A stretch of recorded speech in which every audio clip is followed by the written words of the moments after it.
Penjualan produk fashion di Palembang hingga Agustus 2017, khususnya di dua retail besar Matahari dan Ramayana, mengalami peningkatan jika dibandingkan tahun 2016.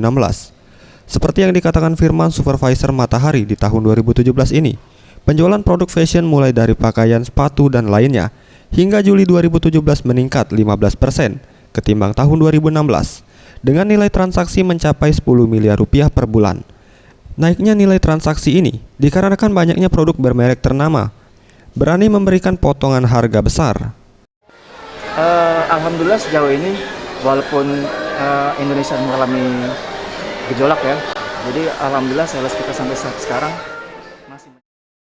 Senada, Alfian, supervisor Ramayana, menyampaikan, di tahun 2017 ini penjualan di pusat produk fashion terbilang lebih baik di tahun 2016 karena mengalami peningkatan 8%. Dengan hampir 30% penjualan didominasi pakaian anak-anak. Agak sedikit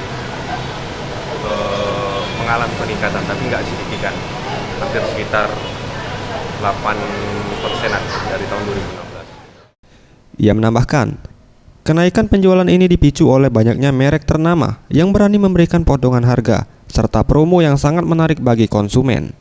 Anugrah Sandi Pratama, Sriwijaya TV.